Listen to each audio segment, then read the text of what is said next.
അസം സർക്കാർ നമാസ് ഇടവേള ഒഴിവാക്കിയ വാർത്ത ഇത് സംബന്ധിച്ച് സർക്കുലറും പുറത്തിറക്കിയിട്ടുണ്ട്. വെള്ളിയാഴ്ചകളിൽ അസം നിയമസഭയിൽ നൽകിയിരുന്ന 2 മണിക്കൂർ നമാസ് ഇടവേളയാണ് ഒഴിവാക്കിയിരിക്കുന്നത്. കാരണം മുസ്ലിം MLA-മാർക്ക് നിസ്കരിക്കാനായിരുന്നു നിയമസഭ 2 മണിക്കൂർ ഇടവേള നേരത്തെ എടുത്തിരുന്നത്. മതപരമായ പരിഗണനകൾ ഇല്ലാതെ വേണം നിയമനിർമ്മാണ സഭ പ്രവർത്തിക്കേണ്ടതെന്ന് മുഖ്യമന്ത്രി ഹിമന്ത ബിശ്വ ശർമ്മ പ്രതികരിക്കുകയും ചെയ്തിട്ടുണ്ട്.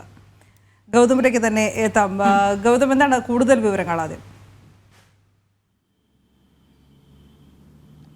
1937 മുതൽ അസം നിയമസഭയിൽ നടന്നു വന്നിരുന്ന ഒരു വ്യവസ്ഥയാണ് ഇപ്പോഴത്തെ BJP-യുടെ സർക്കാർ, ഹിമന്ത ബിശ്വ ശർമ്മ സർക്കാർ ഒഴിവാക്കിയിരിക്കുന്നത്. അതായത് 1937 മുതൽ ഇങ്ങോട്ട് അസാമിൽ, അതായത് ബ്രിട്ടീഷ് ഭരണകാലത്ത് തുടങ്ങിവെച്ച, മുസ്ലിം ലീഗിന്റെ നേതൃത്വത്തിൽ തുടങ്ങിവെച്ച ഒരു പ്രവൃത്തി എല്ലാ വെള്ളിയാഴ്ചകളിലും നമാസ് നിസ്കാരത്തിന് മുസ്ലിം MLA-മാർക്ക് പോകുന്നതിനായി അസം നിയമസഭ 2 മണിക്കൂർ ഇടവേള പ്രഖ്യാപിച്ചിരുന്നു. ഇത് അസാമിൽ മാത്രമല്ല, രാജ്യത്ത് പല നിയമസഭകളിലും ഇത്തരം വ്യവസ്ഥകളുണ്ട്. എന്നാൽ അതിപ്പോൾ ഹിമന്ത ബിശ്വ ശർമ്മ സർക്കാർ ഒഴിവാക്കിയിരിക്കുകയാണ്.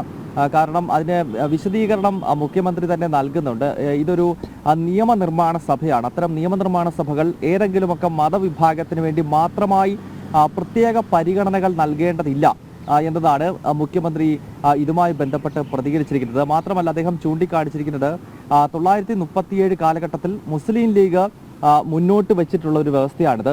മുസ്ലിം ലീഗിനെ സംബന്ധിച്ച് നമുക്കറിയാം, നമ്മുടെ രാജ്യത്തിന്റെ വിഭജനത്തിന് കാരണമായിട്ടുള്ള ഒരു പ്രസ്ഥാനമാണ്. ആ സംഘടന തുടങ്ങുന്നത് തന്നെ രാജ്യത്തെ വിഭജിച്ചുകൊണ്ട് മുസ്ലിങ്ങൾക്കൊരു പ്രത്യേക മതരാഷ്ട്രം വേണം എന്ന് പ്രഖ്യാപിച്ചുകൊണ്ട് 1106 ഇന്നത്തെ ബംഗ്ലാദേശിലെ ധാക്കയിൽ രൂപപ്പെട്ട സംഘടനയാണ്. അപ്പോൾ അങ്ങനെയുള്ള സംഘടന മുന്നോട്ട് കൊണ്ടുവന്നിട്ടുള്ള ബ്രിട്ടീഷ് ഭരണകാലത്തിൻ്റെതായ അടിമത്തത്തിൻ്റെതായ ഒക്കെ നിലനിൽക്കുന്ന പ്രതീകങ്ങൾ, അതിൻ്റെയൊക്കെ ഒരു ഭാഗമാണ് ഈ വെള്ളിയാഴ്ച ദിവസങ്ങളിൽ 2 മണിക്കൂർ നേരം അസം നിയമസഭ നിർത്തിവെച്ചുകൊണ്ടൊരു ബ്രേക്ക് ഈ നമാസിന് വേണ്ടി നൽകുന്നത് എന്നാണ് മുഖ്യമന്ത്രി പറഞ്ഞിരിക്കുന്നത്. അതിനാൽ നിയമസഭയുടെ പ്രൊഡക്ടിവിറ്റി കൂട്ടുന്നതിന് വേണ്ടിയും അതോടൊപ്പം തന്നെ ബ്രിട്ടീഷ് ഭരണകാലത്ത് നിലനിന്നിരുന്ന അടിമത്തത്തിൻ്റെയോ അതല്ലെങ്കിൽ ഏതെങ്കിലുമൊക്കെ മതവിഭാഗത്തെ പ്രീണിപ്പിക്കുന്നതിന് വേണ്ടിയും ഉള്ളതുമായ നിയമങ്ങൾ, വ്യവസ്ഥകൾ അതെല്ലാം പൂർണ്ണമായും മാറ്റണം എന്ന സന്ദേശം കൂടി നൽകിക്കൊണ്ടാണ് അസം മുഖ്യമന്ത്രി ഈ ഒരു പ്രഖ്യാപനം നടത്തിയിരിക്കുന്നത്. അദ്ദേഹം ഈ അസം നിയമസഭയുടെ ഇപ്പോഴത്തെ സ്പീക്കറെ പ്രശംസിക്കുകയും ചെയ്യുന്നുണ്ട്. കാരണം ഇത്തരമൊരു തീരുമാനം എടുത്തിരിക്കുന്നത് സ്പീക്കറാണ്. നമുക്കറിയാം, നിയമസഭയുടെ